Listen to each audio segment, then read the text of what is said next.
Hi there, everyone. My name is Jonathan Trimble. I am born and raised here in Kansas City, where I still live. I am a 28-year-old real estate investor and real estate agent, and I just wanted to create this page so that way people know the ins and outs of real estate. I have kind of gone back and forth on even creating this page, versus waiting till I reach this my version of or my idea of a level of success before I go ahead and start creating these, long detailed posts. But instead, I think there's a lot of people that may be able to be helped along the way, kind of seeing the struggles that I go through and, the hardships that come with buying real estate, selling real estate, being a real estate agent, doing this full time. It's not all rainbows and butterflies. I think a lot of the gurus out there make it look like, you're going to be rich overnight. I've joined several masterminds. I've joined several mentorship groups. And I just want to give, my honest opinion of everything. And again, talk through things that go bad in my life, things that go good in my life, things I would maybe go back and do differently again. And, hopefully someone can, watch these videos and it's going to help them in their career and maybe change the way that they do things. If it even helps just one person, I think that that's worthwhile for me. So I just want to make this first video just a little bit about my background, where I'm at in my career, what has happened thus far in my real estate journey. So I graduated from Mizzou back in 2020. To even back it up a little bit beyond that, I come from a middle class family, maybe middle upper class. I've never really had anything handed to me per se, but I've certainly always, had a vacation to go on. I've always had, clothes on my back. I've always had food to eat. My parents have really done the best for me. They were real estate investors themselves. They managed to at one point build up to a 40-door portfolio. I managed to be able to see, firsthand what it is that real estate looks like. I helped them work on a lot of their properties. And ironically enough, I saw how they were doing real estate and I said, I will never do this. I'll never go into real estate. I don't want calls at 9 o'clock talking about toilets going down. So I'm going to go into commercial real estate. That's what I'm going to do. And I managed to lock down an internship and through Newmark Grubb Zimmer, which is a massive commercial real estate firm here doing industrial real estate. I liked the sound of triple net leases where, you rent it out to a tenant. The tenant's responsible for everything inside. They're even responsible for taxes and insurance increase. And the owner just has to basically keep up the shell, the exterior, make sure it doesn't look too bad. And other than that, it's just pretty much passive as real estate can get. So fast forward, land that internship, get the job offer. COVID hits 2020. I lose that job. Very, very devastating. At that time, I decided that I was going to get a job at another commercial real estate firm. I wasn't going to be stopped, wasn't going to be denied. I called every firm that I could. They all said the same thing. They all said, hey, no one's hiring in commercial real estate. Go ahead and get a job selling houses. So probably took about 4 or 5 people telling me that before I finally came to grips with the fact that I wasn't going to get a job at that time in commercial real estate. So what I did was went out, I got my license. I was definitely, I think arrogant was probably the right word to use. Ego was probably a little too big. And I thought, I don't need a team. I'm going to do this on my own. I've seen other agents do it on their own. And I'm going to get my license. My old hockey coach was a broker through Reese Nichols. So I went and got a job there. Had them hold my license. Got licensed in Missouri and Kansas back in 2020, September. It took me, what was that, like 6 months? I think I did 3 deals. One was a call-in. Or did I only do 2? I think I only did 2. Yeah, I only did 2 deals. One was a call-in. And I was working the office. I was always, wanting to get the office hours so that if a lead ever called in, I would get first dibs on it. So managed to land a buyer, barely got that to the closing table. I mean, so that got that deal done. A couple months later, my parents do end up selling some real estate. They did not use me, but they did use me on the purchase. So I managed to find them a duplex. That was my second ever transaction that I ended up working. We got that closed, and I was just set that I was going to, get some business done, get some deals done. So I was calling every single person I had in my phone. Now, granted, I was a Cutco rep. I have hundreds of contacts. I was calling every single person, just going all the way down through my contacts, letting them know, hey, I'm in real estate. Let me know how I can help you. And eventually I come across an old neighbor of ours that I knew was an investor, didn't realize he had a large business. And I said, hey, give me an opportunity. I promise I will work as hard as possible. I will find you investment property you're looking for. And it was at that time that he had told me that he owns a big real estate investment business and that his listing agent had just quit and he wanted me to come in and interview. So came in, I interviewed. I did get the job. And that was one of the best things that I could have gone through, realistically. I mean, it was a true sink or swim, and I was so insanely stressed. It was a small business with just over 30 employees. And when you have a business of that size, everyone's just doing what they can to get to the common goal. There wasn't someone to come by and give me formal training and make sure everything was all right. It was, hey, you got to do this, this, and this. And, oh, by the way, there's a couple of these other tasks that, weren't on your list of job duties, but you're going to have to take these on too. And by the way, don't mess up. So that was the sentiment. That was the environment. If there's anything that tells you about the environment that I started off working in, when I started working there was 31 employees. When I left, there were 34 employees. There were 7 original employees from that 31 to that 34. If that says anything about the turnover, I worked there for 15 months. So I worked 9 months as a, about 15 months. Yeah. So I worked 9 months as a listing agent. Eventually, I managed to really get my feet underneath me. I sold 53 houses, listings. I'd never had a listing prior to that. Really gave me the confidence and the wherewithal as to how to run a real estate transaction. It got boring. I managed to get them all systemized, all processed out. The company was really focused on that, which was a great, again, learning experience for me to see the importance of systems, the importance of processes, which they didn't have in place and I helped build. So what I did was I got all that built out. I got bored and I said, hey, let me move into another role. They said, you can move into acquisitions. Once you train your replacement, once we find the replacement, train the replacement, then you can move over. So was in limbo there for a while, but eventually moved to acquisitions where I was responsible for outbound marketing. I was one that spearheaded our agent division, which was finding off-market deals through agents, which is a very free form of marketing, one I highly recommend. And then I also, of course, was able to work the inbound leads, which is, of course, you send mail out, you do PPC, you do SEO, PPL, and those leads come in and I work them. So I'm going out. I am analyzing the breakdown of the property, what it's going to cost to rehab the property, what the property is going to sell for on the back end, doing all the math, determining what the money will be made on the flip. And managed to purchase 23 homes for this business within, what was that, like another 6 months, 6 months of me being in that role. Well, interest rates rose up. This would have been in 22. And they said they're going to stop buying. I was making $36,000 a year on salary. That was not going to work for me. So I decided at that time that I was going to leave and go ahead and start my own thing.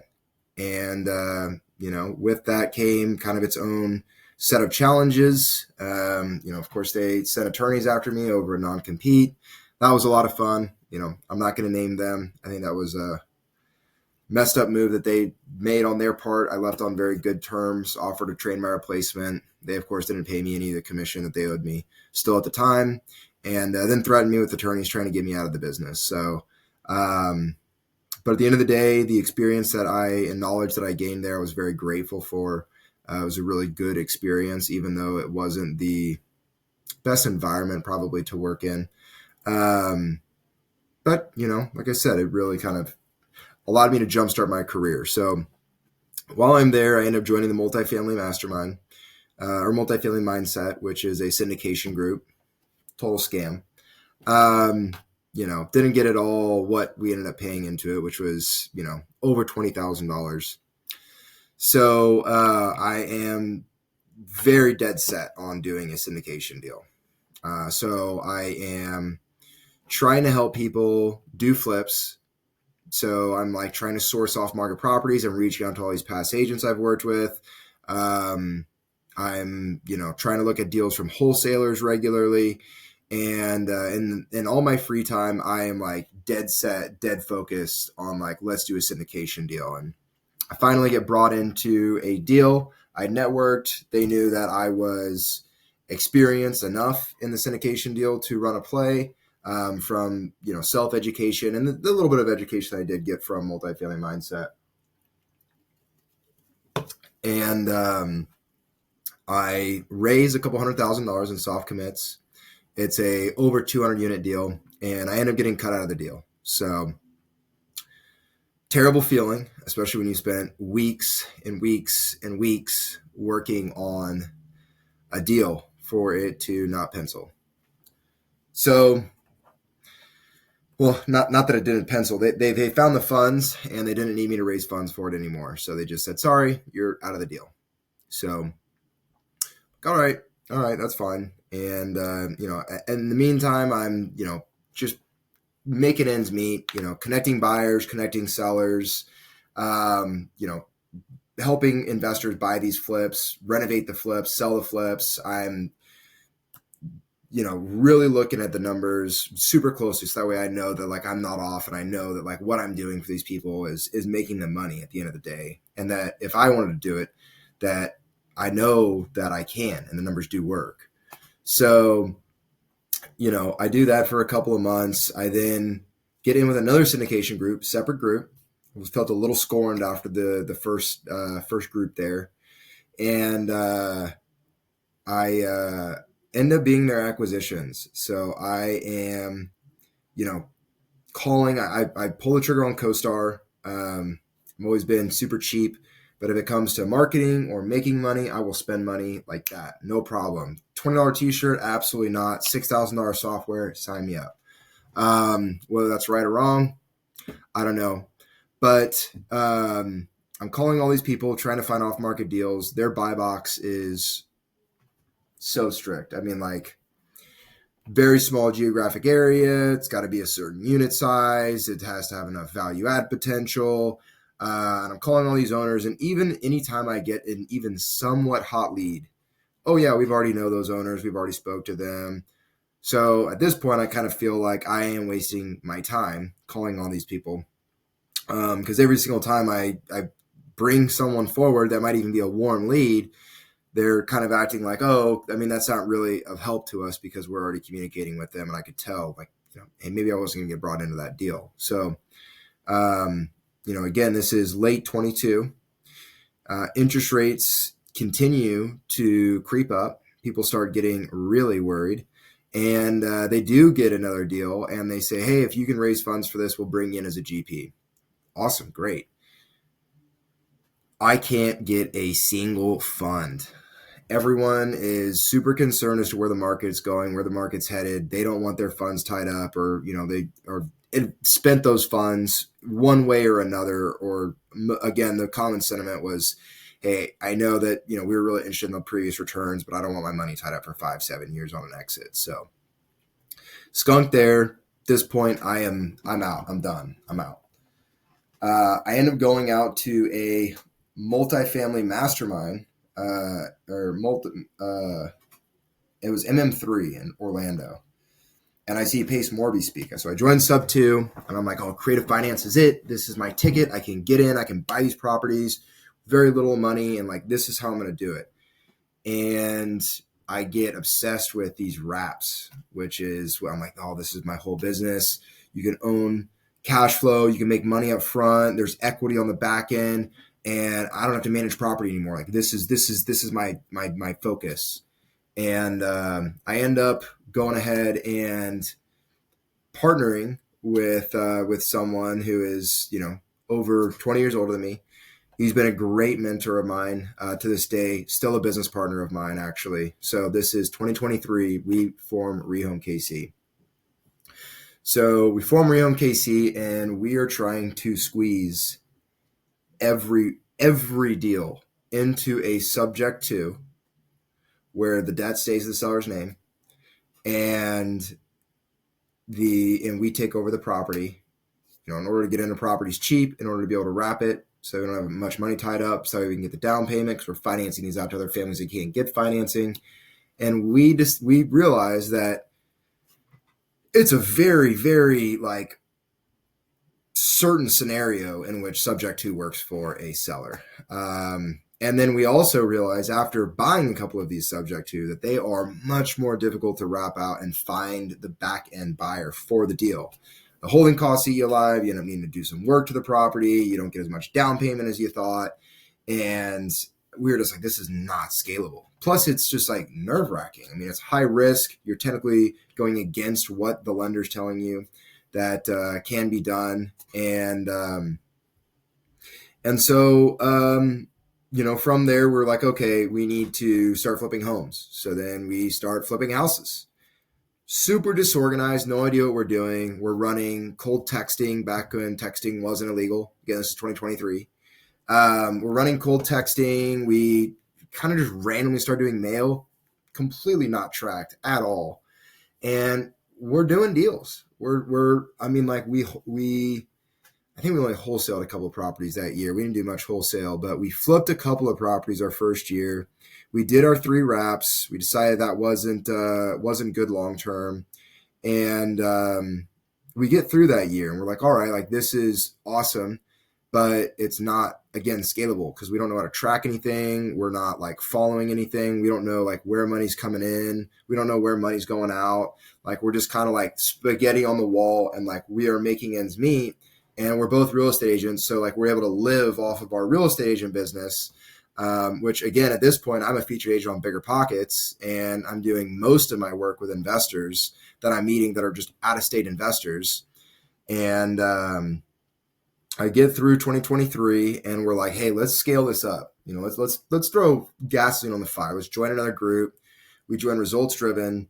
And we're like, we're going to be these big wholesale operators. And we end up taking on these massive amounts of debt. I mean, we pull out 0% interest credit cards, and we're like, oh, we have direct guidance as to, how this is going to work. We have the scripts, we have the systems, we have the processes, we have the spreadsheets. We have, it almost seems too good to be true. It almost kind of was a little bit, just for who we were as people. And I'll get into that a little bit more. But yeah, so we end up, and we actually do a lot of contracts last year. And we can't get them to the finish line. We're trying to do this online wholesaling, where we're locking up deals over the phone. Then we're going and walking the property. And literally, I think we did 40 contracts last year, all off market. I think we closed 20 or 22, nothing great, but it did allow us to do a good amount of burrs. It did allow us to do a good amount of flips. We did a fair amount of wholesale. Probably half of them were wholesale. The issue was that we're running $13,000, $15,000 a month in overhead and marketing expense. And it's a 1-for-1 return. We're literally for every dollar we make, we're spending $1. So we're just running in place. And, then we just get absolutely smacked by Q4, because it's 2024 leading into the election.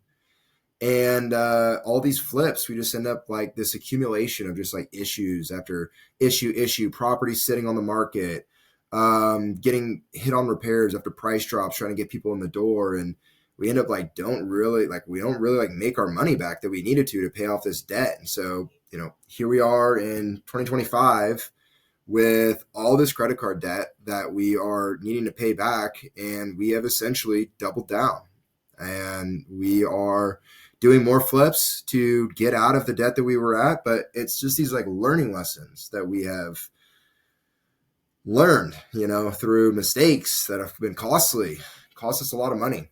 And, at one point it would have been really discouraging. But, today I can put it in its right place and see that, they're all learning lessons. There always are, always have been. And, we also launched Executive Asset Properties, our real estate team, this year as well. So we can bring other agents in the mix and help them increase their productivity and give us another revenue stream and teach them how to find off-market property and increase their wealth. And in turn, they will, find deals that they might not be able to do or that, they need help with, and it'll bring deal flow to us. So we start another business in the midst of all of this debt this year, which is very interesting. My business partner has been a broker for 20 years and managed to convince him to shut his brokerage down and bring me on as a partner and start a real estate team. And so that's been a whole other set of learning lessons that, I could even create a video on. So, last year we acquired a good amount of rentals. I think we bought up like six-ish rentals. This year we've already bought 8 rentals. Like I said, I've flipped probably 20 properties so far. We've done some novations. So, I at this stage own, pad splits, Airbnbs, long-term rentals, Section 8 rentals. The only thing I'm missing right now really is midterm rentals. We've acquired on subject to, we've acquired on seller finance. We've bought a duplex traditionally even. And so, yeah, that's kind of like a quick fast forward to where we're at this year. And I'm seeing light at the end of the tunnel. And, it felt very bleak there for a while. And, that's just, again, like a quick overview of where I am and where I've came from. And I have big goals. I want to really build this team up to where this real estate team is selling $100 million of real estate a year. I want to own, hundreds of units of multifamily, maybe eventually going back into industrial real estate. And, eventually not be flipping property anymore. The flipping of property is not where wealth is created. That's where you make the quick bucks to help fund the rest of the business. That's my opinion. And wholesale is how you get to the flipping part of it. So we're kind of done with the wholesale part of it. It just doesn't fit in line with where we're at. It's just like there's a lot of unethical people wholesaling. And I just wasn't going to, what is the word?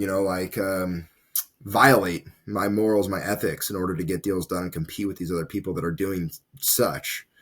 So I hope you guys follow along on this journey. This is a super long video. This is the background. This is video 1. This is get you caught up from, my whole career to now, today. And the rest of my videos are going to be shorter for sure. Comment if you ever have any questions. And I'm really looking forward to creating this YouTube channel and just helping out as many people as I can. I love helping people. I just genuinely, truly do, especially when it comes to helping other people make more money. I can talk about it all day. So, even if my videos just help a couple people change their lives, that is, it's well worth the time spent for me. So, look forward to everyone joining me on this journey, and we'll keep the videos rolling. So, have a good one.